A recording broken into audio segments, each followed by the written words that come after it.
Who's wrong and who's wronger? In this corner, followed by millions, James the Exploding Unicorn Breakwell. And in that corner, ignored by millions, Steve Dash Rinko Levens.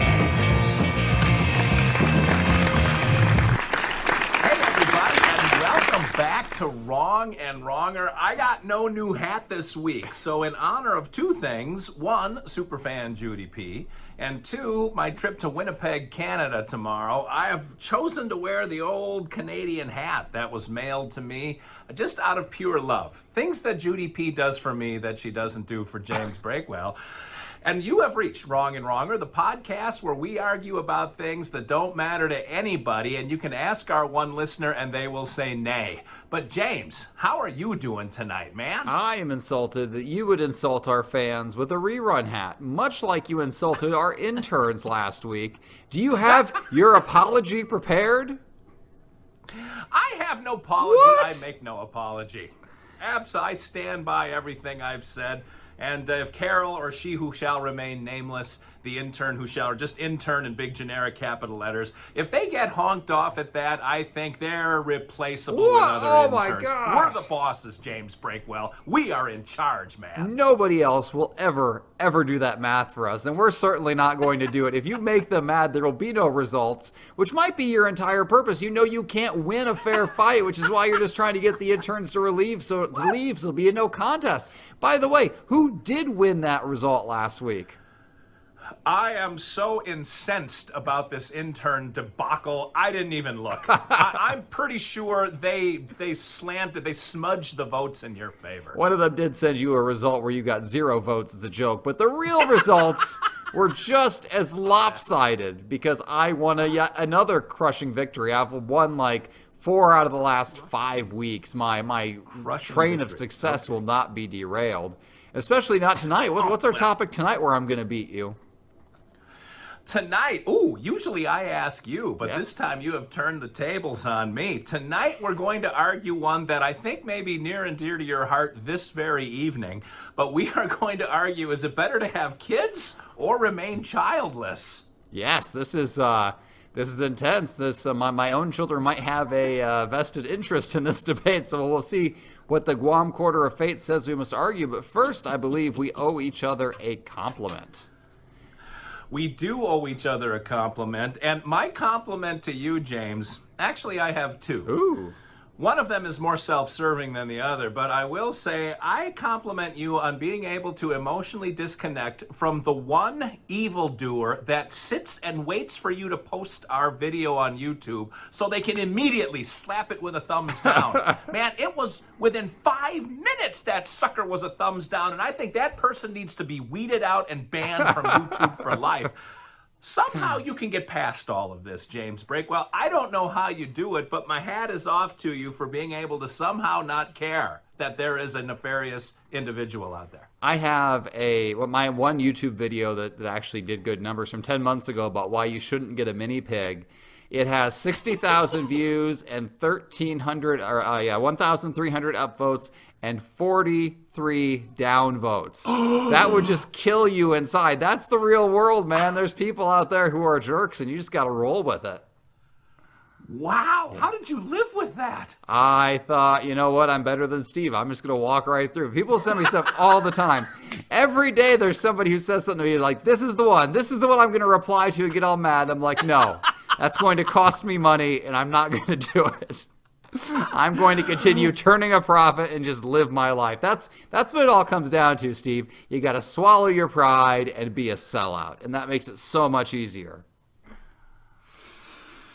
My other compliment to you has nothing to do with that, because the words you're saying are nonsense to me. It's just gibberish. But I saw your picture of your Halloween costumes where both you and Lola were decked out too. Like, I compliment you for still going all out on Halloween. I respect an adult who goes all out like that. Good on you. Yeah, it took me 15 seconds to put on my costume. The hardest part was dressing up the bear, but we did manage to pull it off. The bear's ghost costume really stole the show.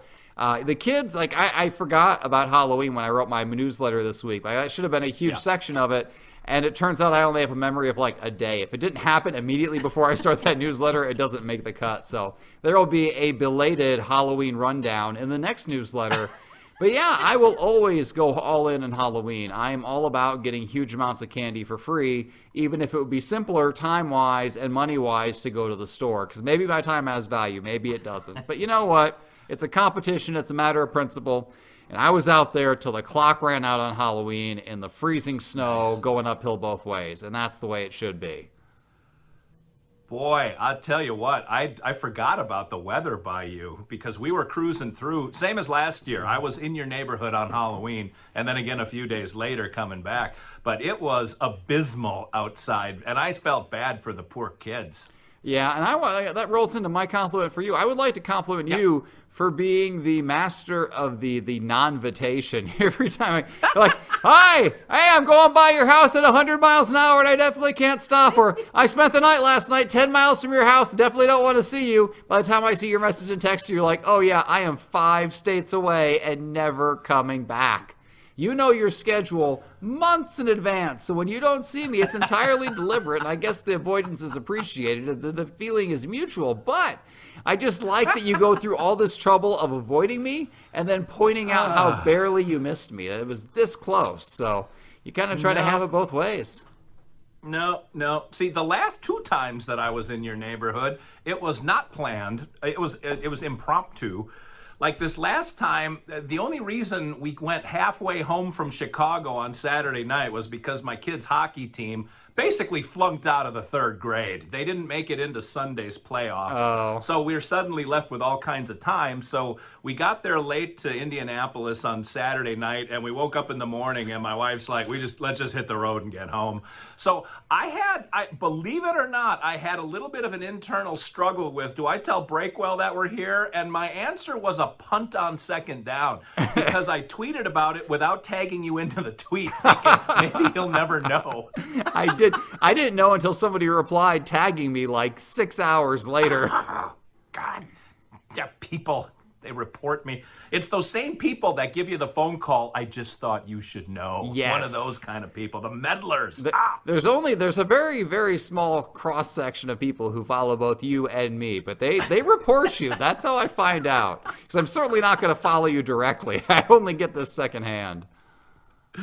Well, I do know that your time is valuable and you only have so much space and a general disdain for other people. So I am cognizant of your boundaries and making sure that I don't intrude.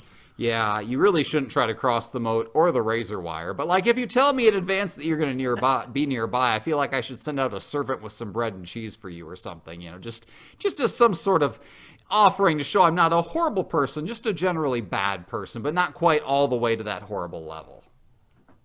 Ironically, I did get bread and cheese both times I was at your house because we had just a bountiful harvest of cheese pizza on your kitchen table.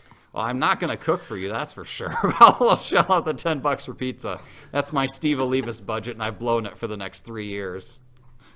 Ironically, the last time I was at your house, it was a day similar to Halloween, and we had to walk to the pizza place in the cold and snow. It wasn't blowing. Man, I don't know how you guys deal with the wind in Indiana, but I even tweeted, I said, I just got gas in rural Indiana, and I have 2 innies now. Like, it was just an awful, awful time to be outdoors. Yeah, life in Indiana is not good this time of year. This is the time of year where everybody really second-guesses themselves for living this far north. But I could live south where you are and melt all the time, and I can't deal with that either. Basically, every form of America, every place you live, it's just a different form of misery, and you just got to pick which form you can deal with. And here in Indiana, we get a variety. We get 4 different kinds of misery every year, and so that's just where we're going to stay. Well, let us put the listeners and the viewers through the misery of another pointless debate. Yes. What shall the 2 sides of the Guam quarter represent for you, James Breakwell? All right. Heads, I am arguing have children. Tails, I am arguing child-free. All right. Heads is kids. It is up, it is down, and it is tails. You, sir, have child-free, and good on you. I, who have written 3 parenting books, am entitled to tell you, you probably shouldn't have kids. Let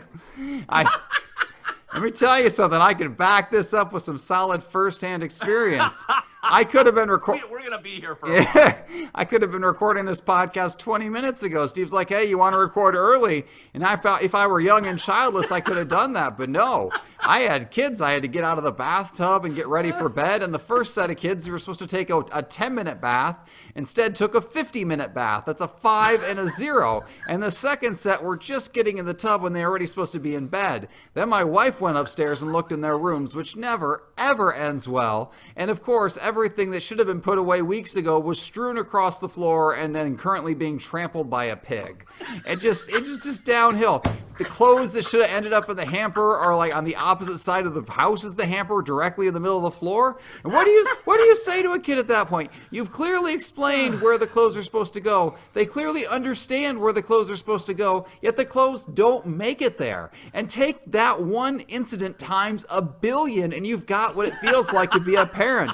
It's just, they say like Twitter, it's like talking to yourself in an empty room. That's what it's like being a parent too, except there are actually children in front of you actively ignoring every single thing you say. And yes, children are necessary to the propagation of the human race. Somebody has to have kids, but you don't. Let someone else make that sacrifice on your behalf. Live the good life. Don't have kids. Wow, I knew when it landed tails that we had pulled the cork off the genie bottle on this one. Let me just try to get a word in edgewise here, James. And that is, why do people have a second child? Like, the first one is a mess. You don't know what you're doing, and it's just you're still a young couple, and you blame each other for everything going wrong. But the end of the day story is what tells the tale of the tape, which is kids. Given the pros and the cons, the pros do edge the cons just enough that you have a second kid or a third kid. Like, kids are cool, man. When you take away the smelly diapers and the breastfeeding at 2 a.m. and the having a kid screaming on the plane and all of that kind of stuff, what you're left with is another human being that looks up to you and you're responsible for, and it teaches you to grow up a little bit.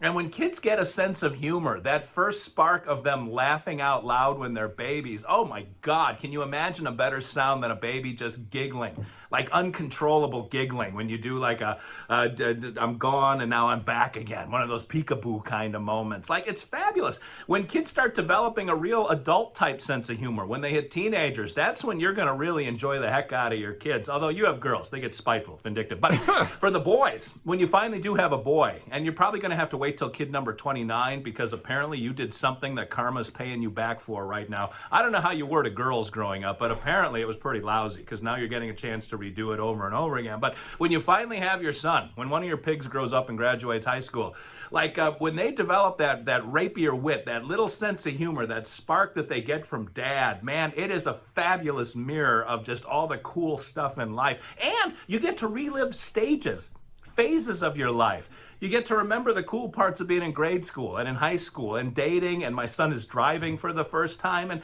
those are all kind of cool memories to relive and try to make up for the mistakes that your parents made.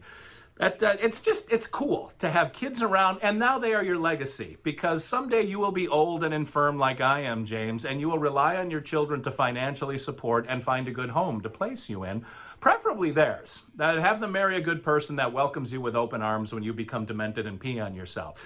That's the way that it goes. The circle of life, and if you have good children that are solid, good core people, they will take care of you, and you're going to need that as life goes on. So absolutely have kids. Have a few kids. Not just about propagating the species, but about keeping yourself entertained. Your friend group comes from your kids' friends, parents. Your social activities start to revolve around kids, going to school functions or soccer games or hockey for us. Like that, my daughter was in theater. Like all kinds of cool things. Doors open when you have children. Yes, doors open and doors slam closed. You asked what sound is better than a child's laughter, and I'll tell you what's better. Silence. Oh, okay. Silence is something you will never hear again once you have a child. A quiet house, a quiet room, a quiet anything. room to hear yourself think. If you have a kid, there will be screaming or crying in your house from the age of 0 to the age of probably 35, because that's about how long adolescence lasts. Why do people have a second kid? Because they forget how much it hurt to have the first kid. They've actually done scientific studies on this, that women have amnesia about the amount of pain in childbirth. Because if they remembered how much that hurt, about how much that work that was, not only will they not have kid 2, they would make their husbands sleep in another zip code. So in order to make sure we had those 2.2 children, to make sure the population stays steady, people have to forget. I mean, I've had a baby over recently we babysat for. It's like, wow, I forgot all about this. I forgot every stage of how hard a baby is, because you have to force it out of your mind. If you remember, we'd all stop at 0 kids. We don't make informed decisions when we have kids. We rely on emotion, which is all you're doing right there. You're going to emotion, which is how you end up with 4 kids instead of 0. I'm talking hard facts here.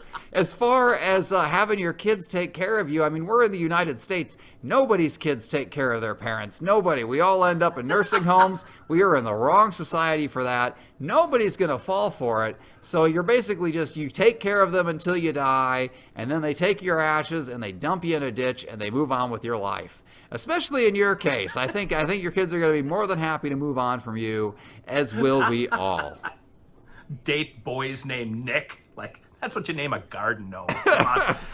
I don't know, James. You laugh and you cry through your kids' eyes. Like, kids teach, especially for males, man, kids teach you to open up and to love something like a wife just can't do, like a dog just can't. Like, kids are just that special something that when you hold that kid in your arms, and as Jason Bateman said in the TV show Ozark, this has always stuck with me, when you hold your baby in your arms for the first time, you realize I can't die, because there's something that needs me around, and that is priceless. That's kids alone can give you that kind of thing. You know what they do? They make your life seem like it takes forever, though. You mentioned living through them a second time. Like, I've got kids in grade school. I hated grade school. I am back in grade school. I got spelling tests and grammar tests and stupid math tests I don't understand, even though it's just 4th grade math.